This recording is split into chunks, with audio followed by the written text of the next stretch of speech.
beraya lagi ya. Masih beraya lagi ni. Hari ni baru berapa Syawal hari ni? 16 lah. Lebih kurang lah.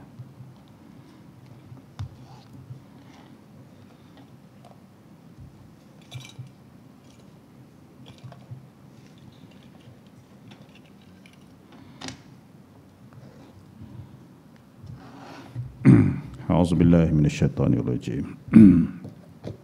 Bismillahirrahmanirrahim. Assalamualaikum warahmatullahi wabarakatuh. Innal hamdalillah nahmaduhu wa nasta'inuhu wa nastaghfiruh. Wa na'udzu billahi min syururi anfusina wa min sayyiati a'malina. Man yahdihillahu fala mudilla lahu wa man yudlil fala hadiya lahu. Wa asyhadu an la ilaha illallah wahdahu la syarika lah. Wa asyhadu anna Muhammadan abdullah wa rasuluh, amma ba'd. Qala rabbi shrah li sadri wa yassir li amri wahlul 'uqdatam min lisani yafqahu qawli. Subhanaka la ilma lana illa ma 'allamtana innaka antal alimul hakim. Wa la haula wa la quwwata illa billahil aliyyil azim. Allahumma amin. Yang dimuliakan Tuan Imam, Tuan Bilal yang berusaha pengerusi surau Timbalan, pengerusi sah kepimpinan Jawatankuasa Surau Ad-Diniyah. Seterusnya, tuan-tuan dan puan, sahabat-sahabat muslimin dan muslimat sekalian, kita menyambung pengajian kitab Bimbingan Mukmin. Itulah kitab Arabnya Mau'izatul Mu'minin, merupakan ringkasan ataupun saduran dari kitab Ihya'u Ulumiddin. Ihya' Ulumiddin yang ditulis oleh Al-Imam Al-Ghazali rahimahullah. Ya, Mau'izatul Mu'minin merupakan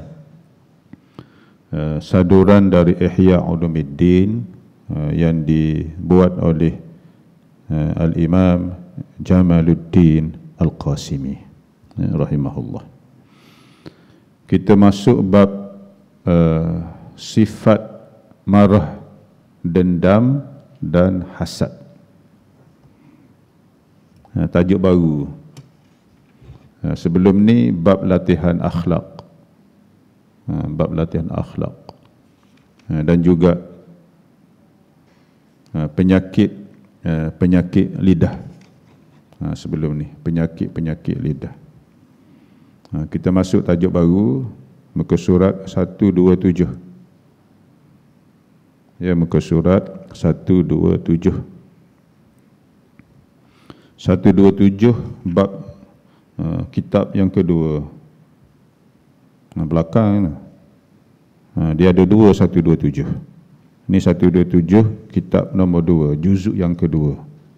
Bukan 127 juzuk yang pertama. Babnya keburukan sifat marah, sifat dendam dan juga hasad. Ini di antara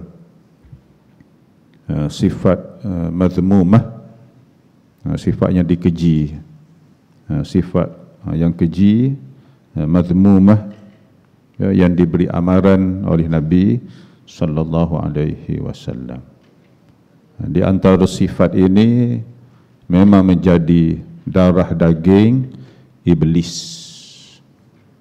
menjadi darah daging iblis, syaitan. Sifat ni terutamanya sifat dengki, hasad dengki. Itu menjadi makanan iblis, ya, menjadi makanan syaitan. Dan inilah di antara sifat yang menyebabkan iblis dihumbangkan oleh Allah Subhanahu wa taala ke dalam api neraka. Kemudian dilaknat oleh Allah. Jadi dilaknat oleh Allah Subhanahu wa taala. Mana sifat yang teruklah. Hasil daripada dengki, hasad itu, di antara puncanya kerana dia rasa dia ni hebat, dia ni besar, dia ni lebih daripada makhluk yang lain. Dan iblis ini dia ada sifat tu, sifat takabbur. Dia rasa lebih besar, lebih hebat, lebih istimewa berbanding makhluk yang lain. Lalu bila Allah Ta'ala mencipta Adam alaihi salatu wassalam, dan bila Allah perintah supaya penduduk langit, termasuk malaikat, iblis, semua penduduk langit, supaya bersujud kepada Nabi Adam, makhluk lain semua sujud illa iblis, aba wastakbara wa kana minal kafirin. Yang lain semua sujud kepada Adam, sujud kepada Adam, taat kepada perintah Allah. Semua sujud illa iblis, kecuali iblis. Aba, dia tak hendak sujud. Pasal apa? Wastakbara. Wastakbara, pasal dia rasa dia ni lebih hebat.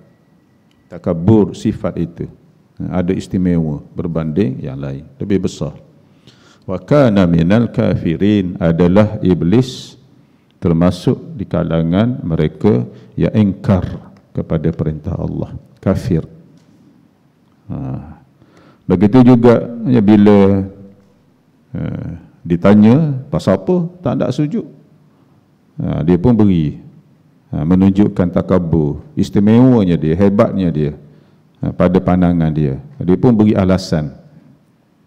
Qala ana khairum minhu. Iblis pun jawab, aku lebih baik berbanding Adam. Khairum minhu, lebih baik berbanding Adam. Khalaqtani min narin wa khalaqtahu min tin. Kamu cipta aku dari api, sedangkan kamu mencipta Adam dari tanah. Dia rasa dia lebih hebatlah, iblis itu.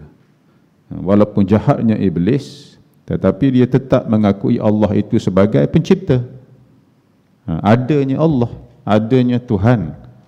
Walaupun iblis itu laknat, mal'un, tapi tetap mengakui khalaqtani, engkau cipta aku.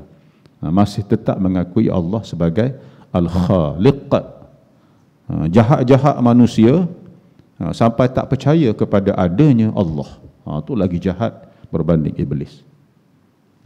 Golongan mulhid, golongan atheist, golongan free thinker, jahat-jahat iblis masih mengakui Allah yang mencipta dia. Tapi manusia ada yang tidak mengakui kewujudan Allah Ta'ala. Lagi jahatlah. Jadi ini sifat iblis. Hasad pun ada, dengki, hasad dengki samalah, dendam. Jadi bila dah Allah hukum dia, Allah hukum iblis, wa kana minal kafirin, dia pun menyimpan dendam kepada Nabi Allah Adam, kepada Nabiullah Adam alaihi salatu wassalam. Dia dendam tu berkurung-kurung sampailah hari kiamat dendamnya. Bukan sahaja kepada Adam, kepada Hawa, bahkan seluruh keturunan Nabi Adam. Tengok, daripada takabur membawa kepada hasad, dengki, akhirnya membawa kepada dendam. Begitulah rantaian daripada as-sifat al-madhmumah tadi. 3 serangkai itu. Marah, al-ghadabu. Bila dah Allah muliakan Nabi Adam, dia pun marah. Berpunca daripada marah, ada dendam, ada dengki. Kemudian dia pun bawa dendam ini sampai bila-bila, termasuklah kepada zuriat Nabi Adam, anak cucu cicit, maknanya seluruh umat manusia sampailah hari kiamat. Jadi api dendam ini, api marah ini, api hasad ini tidak pernah padam. Tidak pernah padam dari iblis, dari syaitan. Bila ditanya begitu, diberi peluang kepada iblis, Allah beri peluang kepada iblis sehinggalah hari kiamat, dia pun membuat janji di hadapan Allah, dia pun istiharkan di hadapan Allah, la ughwiyannahum ajma'in. Bukan mudah-mudah, la ughwiyannahum ajma'in. Aku pasti akan menyesatkan manusia ini semuanya. Tengok dendam dia. Bawa sampai bila-bila. Sifat tadi, marah, dendam, hasad, takabur, itu rantaian sifat-sifat yang boleh merosakkan manusia. Jadi amal ibadat dia pun habislah. Amal ibadat dia pun habis. Tengok kosong. Kalau manusia ada sifat ni, terutamanya sifat hasad. Sifat hasad, habis pahala amal ibadat dia. Dah puasa, dah solat, bersedekah, haji, umrah, baca Quran, zikir, itu amal-amal ibadat. Dah banyak pahala dah. Tapi kerana ada sifat hasad, sifat dengki, tak pernah padam itu, lalu sifat ini dia memakan pahala-pahala tadi. Habislah. Dimakan oleh sifat hasad, dengki. Iyyakum wal hasada fa innal hasada ya'kulul hasanat kama ta'kulun narul hatab. Awasi kamu, jauhi kamu dari sifat hasad. Pasal sifat hasad ini boleh makan pahala kamu.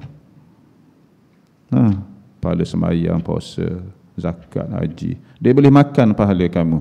Sebagaimana api memakan kayu api, jadi arang, debu, tak ada guna dah. Tengok bahaya.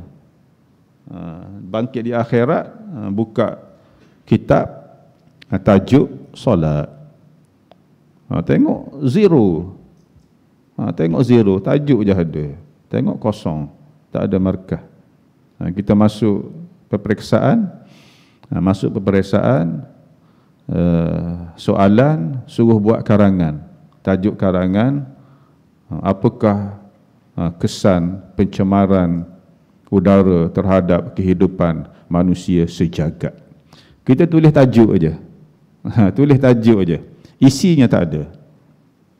Pendahuluan tak ada, isi tak ada, semua zero, kosong.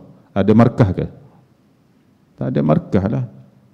Bila kosong, tak tulis apa, markah dia kosong lah. Memang patutlah markah kosong. Samalah. Yang ni lagi nanya, dah buat, dah solat, tengok bangkit, tengok markah kosong solat, cek tengok, dimakan oleh dosa hasad, dosa dengki. Ini yang terjadi kepada iblis. Walaupun dia mengikut setengah riwayatnya, dia ni tok guru besar, alim, banyak tahunya, berbanding makhluk yang lain. Bila banyak tahunya, dia rasa hebatlah. Dia rasa superior berbanding yang lain.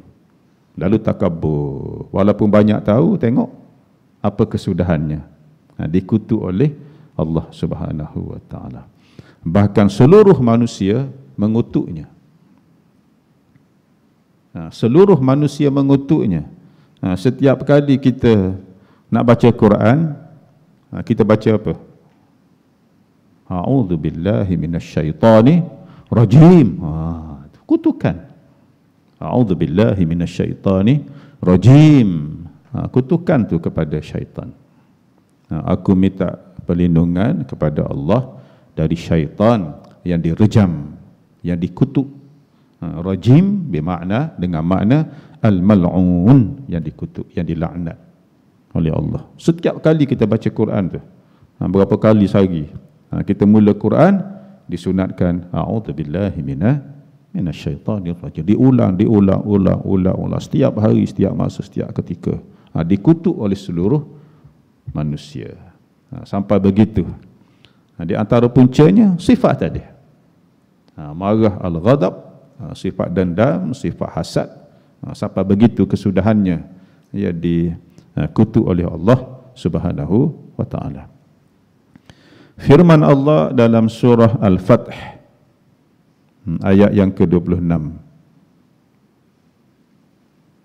A'udzu billahi minasyaitonir rajim. Idza ja'ala alladhina kafaru fi qulubihimul hamiyatal jahiliyah. Ketika mana Allah Ta'ala menjadikan di dalam hati orang-orang kafir, ketika mana Allah Ta'ala menjadikan di dalam hati orang-orang kafir sifat angkuh, al-hamiyah, sifat angkuh dan degil, tak nak terima kebenaran. Iblis samalah. Dia tahu dah Allah ini al-Khaliq, tapi tak nak terima, degil. Anid, dia panggil anid. Anid ni sifat degil, keras kepala. Tahu dah orang nasihat tu betul, tapi tak nak ikut. Dia buat keras kepala, degil. Iblis itu sifat dia, syaitan. Hamiyatul jahiliyah, iaitulah degilnya, sombong, angkuh, seperti orang jahil, bodoh. Begitu. Kalau kita menyelusuri sirah Nabi SAW, di kalangan kufar Quraisy, dia tahu Nabi Muhammad SAW ini betul. Dia kenal Nabi daripada kecil lagi. Al-Amin, yang amanah, yang jujur, yang betul, tak pernah cakap bohong. Tapi kerana degil, tak nak beriman juga, kerana sebab-sebab tertentu. Di antaranya nak jaga kedudukan, nak jaga jawatan, nak jaga pangkat, dan sebab-sebab yang lain. Mereka ni degil, tak nak terima, walaupun tahu dakwah yang dibawa oleh Nabi ni betul, yang tak pernah berbohong ini. Dipanggil sebagai Al-Amin. Siapa tak kenal Al-Amin? Siapa tak kenal? Penduduk Makkah seluruh terkenal dengan sifatnya jujur, baik, berakhlak mulia, tidak pernah bercakap bohong. Tiba-tiba dituduh sebagai apa? Sebagai ahli sihir, sebagai ahli nujum, sebagai apa? Kahin. Kahin ahli nujum lah. Sebagai ditimpa penyakit gila dan sebagainya. Pasal apa? Kerana sifat hamiyah tadi, degil, tak nak terima kebenaran. Sombong angkuh secara jahiliyah. Fa anzalallahu sakinatahu ala rasulihi wa alal mu'minin. Allah menurunkan ke dalam hati orang yang beriman, ke dalam hati Rasulullah sallallahu alaihi wasallam, rasa tenang. Begitu juga ke dalam hati orang yang beriman, walaupun dibenci, dibuat provokasi yang melampau oleh kufar Quraisy, oleh orang Yahudi, tapi Nabi dan juga orang yang beriman tetap tenang. Tetap tenang walaupun begitu dibuat provokasi yang melampau-lampau oleh golongan kufar, golongan Yahudi, golongan kufar Quraisy. Tapi Nabi SAW, orang yang beriman, tenang menghadapinya. Diberi kesabaran yang tinggi oleh Allah Subhanahu wa taala. Sabran jamila. Kesabaran yang tinggi. Kita tengok satu kisah siapa tu? Kisah keluarga Ammar bin Yasir. Kisah masyhur, kisah masyhurah berlaku kepada keluarga Ammar bin Yasir. Maknanya ayah dia Yasir, mak dia Sumayyah. Sumayyah mak dia, kemudian Ammar. 3 beranak ni. Dia ni orang miskin. Kalau orang tu orang kaya, kufar Quraisy pun tak berani nak sentuh juga. Kalau orang tu orang berkedudukan, ada status dalam masyarakat Makkah, dia pun tak berani nak usik juga walaupun beriman kepada Nabi. Tengok Uthman bin Affan, Abu Bakar As-Siddiq. Dia ni di antara yang awal. Di kalangan lelaki yang awal memeluk Islam ialah siapa? Kalau tidak Abu Bakar As-Siddiq, Abdullah bin Abi Quhafah, nama asal dia. Di kalangan budak-budak Ali bin Abi Talib. Di kalangan budak-budak Ali bin Abi Talib. Di kalangan wanita Khadijah binti Khuwailid yang mula-mula peluk Islam. Tapi kufar Quraisy tak berani nak usik. Pasal dia ni kedudukan dia tinggi dalam masyarakat. Ada nama bangsawannya di kalangan kufar Quraisy. Dia hanya usik, dia hanya seksa orang miskin-miskin. Di antaranya keluarga Ammar bin Yasir. Sumayyah, mak Ammar. Keluarga 3 beranak tu lah dibawa ke tengah padang pasir, kemudian diseksa, dibiar tengah panah, diseret dengan kuda di atas batuan di padang pasir sehingga berdarah, sehingga apa, dan akhirnya apa yang berlaku, dia tak tahan dah. Kawan ni 3 beranak ni tetap dengan keislaman, tak ada keluar. Lalu masa tu siapa dia? Umayyah bin Khalaf. Yang seksanya Umayyah bin Khalaf serta Abu Jahal. Abu Jahal ni nama dia Hisham. Hisham nama dia. Umayyah bin Khalaf tak tahan dah. Abu Jahal pun ada situ. Abu Jahlin, Abu Jahal pun ada situ. Habis cara nak seksa dah. Akhirnya mereka Abu Jahlin, dia pun ambil tombak, dia ambil lembing, dia pun lancarkan kepada Sumayyah. Kena Sumayyah gugur syahid. Syahidah yang pertama di dalam Islam, Sumayyah, mak kepada Ammar bin Yasir. Gugur syahid. Kemudian lepas tu diikuti oleh ayah dia Yasir, juga gugur syahid. Diseksa oleh Umayyah bin Khalaf dan juga Abu Jahlin. Kemudian duk tengah mereka ni berpesta dengan siksaan keluarga Ammar bin Yasir. Masa tu Nabi lalu, Abu Bakar lalu, tak boleh buat apa. Tak boleh buat apa. Pasal mereka ni majoriti, tak boleh buat apa. Kemudian tidak ada pun lagi arahan daripada Allah supaya balas balik.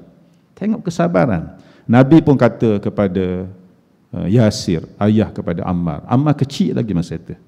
Dia kata apa? Sabran ala Yasir fa inna maw'idakumul jannah. Tengok, bersabarlah kamu. Janji kamu di sisi Allah syurga. Tengok, berbekalkan kata-kata emas daripada Nabi, mereka ni sabar. Akhirnya gugur syahid syurga. Kecuali Ammar bin Yasir. Berlakulah, dia kecil lagi, dipujuk begitu, dia tengok dah mak dia dah gugur syahid, ayah dia pun dah gugur syahid, budak dia pun takut. Dia pun takut. Jalur Abu Jahal pun pergi dekat dia, kamu apa ni? Tengok dah mak ayah kamu dah tak ada dah. Lalu macam mana? Dia kata begini, kata Abu Jahal, kamu mengaku je benda-benda lain ni sebagai Tuhan kamu, keluar daripada agama Muhammad. Dia pun takut. Kebetulan masa tu terbanglah serangga begitu, kumbang begitu. Kumbang lah, sebut mudah faham. Kata Abu Jahal, kamu mengakulah serangga ni sebagai Tuhan kamu. Ammar tak ada pilihan lain, dia pun mengaku sebagai Tuhan. Dia pun rasa tak seronok, dia budak kecil. Di Uhud pun tak seronok. Dia pun pergi jumpa Nabi sallallahu alaihi wasallam. Nabi memberi kebenaran. Illa man ukriha wa qalbuhu mutmainnun bil iman. Kecuali yang dipaksa tetapi hatinya masih lagi tenang dengan iman kepada Allah. Diberi kemaafan. Kata Nabi, kalau mereka ni paksa kamu lagi, boleh mengaku lagi. Illa man ukriha wa qalbuhu mutmainnun bil iman. Diberi kebenaran oleh Nabi SAW, sehinggalah Ammar tadi dibiarkan hidup. Mak ayah dia dah mati syahid. Tengok sabar itu. Tengok sifat itu. Kemudian Ammar tadi berhijrah. Kemudian diizinkan berhijrah ke Al-Madinah Al-Munawwarah. Itu kisah para sahabat. Diberi kesabaran yang tinggi oleh Allah Subhanahu wa taala. Allah campak ke dalam hati mereka ni ketenangan. Itu fa anzalallahu sakinatahu ala rasulihi wa alal mu'minin Allah menurunkan rasa tenang, rasa damai ke dalam hati Nabi sallallahu alaihi wasallam dan juga ke dalam hati orang yang beriman. Jadi tenang ini kita bawa sampai bila-bila. Bukan mudah untuk dicampak, dianugerahi ketenangan. Ramanya gundah gelana, resah gelisah, yang tu apa? Duka, nestapa, yang tu ramai. Tapi bila mendapat ketenangan, nikmat yang besar ya di sisi Allah ya Subhanahu wa taala. Lalu Nabi sallallahu alaihi wasallam melarang kita daripada bersifat mudah marah. Ada seorang sahabat, dia pergi jumpa Nabi sallallahu alaihi wasallam, berdasarkan riwayat Al-Imam Al-Bukhari. Dia pergi jumpa Nabi, dia kata, ya Rasulullah, bagi nasihat pada aku. Nasihat yang paling bagus, aku boleh pegang sampai bila-bila. Nabi kata, la taghdab, jangan mudah marah. Mana sabar, tenang, bertenang. Cool down, begitu. Cool down, man. Bertenang, begitu. Kemudian dia tanya lagi, lepas tu apa lagi ya Rasulullah? Nabi ulang sampai 2-3 kali. La taghdab, jangan mudah marah. Kawal. Kawal diri kamu. Tengok, bila marah tak boleh kawal, banyak benda-benda pelik mungkin akan berlaku. Dia mungkin akan bertindak di luar kawalan. Itu tindakan. Tak sebut lagi ucapan yang mungkin akan keluar daripada mulut dia. Silap-silap apa yang dia ucap itu pun tak sedar dia. Dia duk hafal kamus dewan tu. Semua wakil keluar daripada mulut dia yang tak pernah kita dengar sebelum ni. Baru kita nampak. Nampak apa? Warna sebenar dia. His true color. Baru nampak warna sebenar dia. Dalam keadaan marah begitu. Tak boleh kawal dah. Tindakan dia pun akan keluar tindakan yang ganjil-ganjil. Itu kena kawal. Lalu Nabi pesan, la taghdab, jangan mudah marah. Nabi SAW berdasarkan riwayat Al-Imam Al-Bukhari dan Al-Imam Muslim, ma ta'udduna sur'ata fikum qulna alladhi tasra'uhu al-jal qala laysa dhalika walakinna alladhi yamliku nafsahu indal ghadab. Apakah yang kamu anggap seorang yang kuat? Kamu anggap sebagai orang yang kuat bergelut itu, bergusti, bergaduh, bertumbuk. Jawab sahabat ialah orang yang sentiasa menang. Di dalam dia bergusti, dia bertumbuk, dia berboxing, dia ber-UFC, ber-one championship, dia menang. Tak sampai round kedua, kawan tu dah dia buat submission. UFC. Maknanya tak pernah kalah dia lah. Orang tu kuat, kata sahabat. Itu tanda orang kuat. Kata Nabi, yang kuat itu bukan kerana menang di dalam gusti, di dalam bertumbuk, di dalam UFC, bukan tu. Di dalam MMA, bukan tu. Di dalam One Championship, bukan tu yang kuatnya. Yang kuatnya apa? Ialah mereka yang boleh menahan diri ketika berada di dalam kemarahan. Tu. Maknanya Nabi SAW memberi kefahaman. Orang yang kuat itu dia di dalam agamanya. Memang dah dari segi kefahaman dunianya, yang kuat itulah. Dia masuk apa je menang. Lawan apa? Lawan boxing pun menang. Lawan wrestling pun menang. Lawan tinju ni, lengan pun menang. Yang lawan penampar pun ada menang dia. Ada pertandingan menampar antara bangsa. Slap International Championship. Bagi tapar, pom aku taparmu. Okey, tahan. Mu tapar aku pula, pom rebah. Kada. Ada. Slap International Championship. Ada juga pertandingan menampar antara bangsa. Kan pelik manusia tu. Jadi dia fikir, oh itulah yang paling kuatnya, yang boleh menahan diri ketika marah. Kata Al-Imam Ja'far, marah adalah kunci dari segala keburukan. Kita nak tengok, di antara kita nak kenal seseorang, dia ni siapa, tengok masa dia marah lah. Tengok masa dia marah. Apa tindakan dia? Rupanya dia barulah keluar habis yang dia sembunyi sebelum ni. Kunci daripada segala keburukan. Daripada marah, manusia boleh buat tindakan-tindakan yang buruk. Dalam kurungan, tindakan-tindakan yang bodoh. Dalam keadaan dia marah. Punca segalanya. Begitu juga dia kata seorang sahabat, pokok segala kebodohan, pokok pangkal kebodohan ialah bersikap kasar, dan pembimbingnya sifat ini adalah kemarahan. Tindakan hasil daripada marah. Barang siapa suka tetap bodoh, barang siapa suka supaya dia ni sentiasa dalam keadaan bodoh, pelik ya, dia tidak perlu lagi mempunyai sifat sabar. Tak payah ada sifat sabarlah kalau kamu nak jadi bodoh. Kerana kesabaran adalah hiasan diri dan amat bermanfaat. Sedang bodoh adalah suatu cela dan banyak mudaratnya. Berdiam dari menjawab ucapan yang kurang akal, itulah jawapannya. Jadi kalau orang tu dia marah, dia kata bagai-bagai kepada kita, keluar kecaman-kecaman, makian-makian, ucapan-ucapan yang bodoh, kita jangan duk ikut flow dia. Jangan duk ikut aliran dia. Jangan duk ikut permainan dia.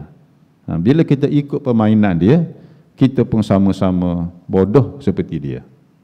Kita orang cerdik, diam je lah. Diam itu sebagai jawapan. Kita jawab, agak-agak dia diam ke? Dia akan jadi semakin marah. Silap-silap boleh berlaku pergelutan. Kalau kita diam, insya-Allah lama-lama dia pun sejuk, selamat. Dia pun selamat, kita selamat. Dia marah kepada kita, maki kita, apa? Kita pun balas balik. Dia balas balik, kita balas balik. Dia balas balik, kita balas balik. Akhirnya penumbuk penampar singgah. Betul tak? Jadi kita diam, mudah-mudahan dia pun lama, dia pun sejuk. Kita selamat, dia selamat. Bila saling balas-membalas, melibatkan fizikal, pertemuan fizikal, bertumbuk, bergelut, dua-dua pergi bala polis. Kan panjang cerita. Panjang cerita. Seorang ustaz ditangkap kerana bergaduh bergaduh ataupun ditangkap kerana disyaki menjadi samsing jalan raya. Kan aib tu seorang ustaz. Seorang tuan guru lagi ditangkap kerana menampar seorang pengguna jalan raya. Kan teruk tu. Malu saja. Malulah dia dan keluarganya, seluruh malu. Itu kerana sifat marah, ya. Peringkat manusia di dalam marah. Tengok ni. Marah itu asalnya tak boleh. Tetapi ada ketika kena marah. Bukan maknanya sentiasa dia. Ada ketika kena marah. Kita sebagai bapa umpamanya, anak tak solat, tak puasa, dia pun cool. Tak boleh, kena marah. Kena ada juga marah. Mana mustahil, payahlah. Manusia ni, normal manusia tak ada langsung sifat marah. Maksud Nabi bila Nabi kata la taghdab, dengan arti jangan mudah marah. Mana kawal marah tu. Bukan tak boleh marah. Bukan tak boleh marah. Marah di antara sifat yang Allah dah install dalam manusia. Dah ada dah sifat tu dalam diri kita. Marah, gembira, sedih, semua ada dalam jiwa kita manusia ni. Semua ada. Install tu. Cuma nak tekan button mana aja. Nak cari button mana nak tekan sifat marah. Install, semua dah install dah. Maknanya bukan tak boleh marah. Ada ketika wajib marah. Sebab itulah dalam marah itu dia ada 3 peringkat. Yang pertama dia panggil tafrid. Dia panggil tafrid. Tafrid ini tak ada marah. Orang buat apa pun tak marah. Dia tengok anak dia tak solat pun tak marah, tak puasa pun tak marah. Tu tak boleh lah. Yang situ wajib kena marah di situ. Dan yang kedua tadi tafrid. Yang kedua ifrat. Ifrat ni berlebih-lebihan pula, melampau marah. Yang ni yang haram ni. Melampau pula marah. Itu ifrat, melampau. Dia berjiran, anak jiran umpamanya hanya buat rosak pokok bunga dia saja. Pokok bunga ros dia, anak jiran, budak, dia petik bunga ros dia. Dia pelihara belai bunga ros warna pink tu berapa lama, tiba-tiba dipotong je anak jiran. Marah dia ambil pegang budak tu. Dia pegang budak tu, dia patahkan jari budak tu. Tu melampau. Dia patah jari budak tu. Tak adalah saja saya buat contoh mudah. Tak ada siapa begitu. Tak tahu takut ada. Dia patah jari budak tu, patah. Itu melampau. Itu melampau. Maknanya dia sudah pula bertukar menjadi seorang yang menzalimi. Agak-agak lah kan? Kalau perlu ganti RM1, ganti RM1. Dah dia yang sayang sangat bunga dia, nak RM1. Bapak budak tu boleh gantilah berapa sen. Ganti RM1 ataupun ganti pokok baru ataupun ganti bunga baru. Tak adalah sampai nak patahkan tangan budak tu ataupun jari budak tu. Dan yang ketiga adalah i'tidal. I'tidal ni sederhana. Dia ada marah bertempat. Tempat tak perlu marah, tak marahlah. Ada dia panggil apa yang cepat marah ni? Dia panggil panas baran. Panas baran ni kesilapan sikit pun dia dah mengamuk dah. Yang ni penyakit ni, kena pergi berubatlah. Yang ni penyakit jiwa ni. Penyakit jiwa jenis panas baran. Salah sikit pun dah mengamuk dah. Pecah gelas, pecah pinggang, pecah mangkuk, pecah cermin kereta dia. Tak ada dia. Sekadar pecah gelas je lah. Gelas pun gelas yang buruk dah. dah sumbing dah. Kalau dia pecah cermin kereta dia tu, takut juga dia berapa ratus nak ganti. Tu panas sebaran. Yang ni kena berubat, kena jumpa pakar psikologi lah. Ataupun dia ada apa-apa di dalam diri dia, ada gangguan ke, ada jin syaitan ke dalam diri dia, cepat marah. Pasal jin syaitan ni daripada api. Orang marah ni dia panas. Duduk dalam aircon yang berapa tu, suhu 16, dia berpeluh. Orang jenis panas baran. Bila marah tu berpeluh dia, tak tahan dia, berpeluh. Tu panas. Pasal apa panas? Pasal syaitan duduk dalam tubuh dia, jin syaitan. Yang ni kena berubat. Kalau ada lah. Tu 3 kategori orang yang marah. Tafrid, yang ni tak ada marah, tak boleh juga. Ifrat, melampau-lampau, tak boleh juga. I'tidal, sederhana. Yang ni yang terpuji. Yang terpuji, sederhana. Benda perlu marah, dia marah. Benda yang tak perlu marah, tak payah marah. Ini sederhana, terpuji. Di dalam semua benda, memang kita disuruh supaya bersederhana. Boleh dikatakan semua benda lah mudah. Pasal apa? Umumnya bila Nabi sebut khairul umur awsatuha, khairul umur awsatuha, sebaik-baik benda ialah secara sederhana, pertengahan, walaupun ibadat. Jangan israf melampau. Jangan israf melampau, ifrat melampau. Tafriq pun tak boleh juga. Tafriq pun tak boleh juga. Mana tak cukup? Tak cukup ibadat. Solat 5 waktu sehari semalam, dia solat 4 waktu je, subuh out. Tu tafriq, tak cukup juga. Ifrat pun tak boleh juga. Sampai tak tidur dia solat. Tak tidur 2-3 hari. Pasal apa? Duk solat tahajud. Tak boleh juga. Kena tidur. Kan hadis masyhur, 3 orang sahabat pergi jumpa Nabi. Kemudian Nabi tak ada di rumah. Ya adanya Aisyah. Adanya Aisyah radhiyallahu anha. Nak tanya bagaimana ibadat Nabi. Aisyah ceritalah begini. Oh, dia kata aku ni solat sepanjang malam tak tidur-tidur. Seorang lagi tu, aku ni puasa tiap hari, tanpa ada hari tak pernah tak puasa. Seorang lagi tu, dia kata, oh, aku ni akan bujang sampai bila-bila tak nak kahwin-kahwin. Pasal apa? Nak fokus ibadat. Kemudian 3 orang pemuda tadi pun balik rumah dia. Nabi pun balik rumah, sampai ke rumah, Aisyah pun cerita. Tadi ada 3 orang datang, bela.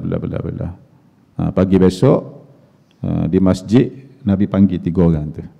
Kamu ke? Begini. Ya. Oh jangan, dia kata. Oh jangan. Aku beribadat malam, tiba masa aku tidur. Aku berpuasa. Ada hari-hari aku tak puasa, puasa sunat. Dan aku berkahwin. Aku berkahwin. Faman raghiba an sunnati falaisa minni. Nabi kata, barang siapa tak gemar mengikuti sunnah aku, dia bukan di kalangan aku, umatku. Tengok amaran Nabi sallallahu alaihi wasallam. Walaupun dalam umur perkara-perkara ibadat, dia sederhana. Khairul umur awsatuha. Faman raghiba an sunnati falaisa minni. Tengok, ini satu panduan yang diberikan oleh Nabi sallallahu alaihi wasallam.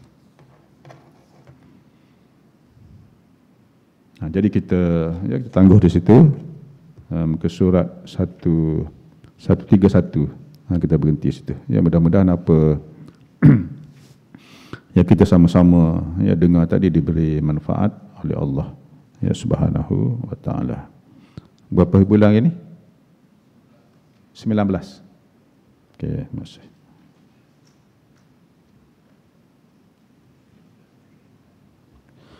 Qul qawli hadza wa astaghfirullahal azim li wa lakum. Wassalamualaikum warahmatullahi taala wabarakatuh. A'udzubillahi minasyaitonir rajim. Bismillahirrahmanirrahim. Allahumma shalli ala Muhammadin wa ala ali Muhammad.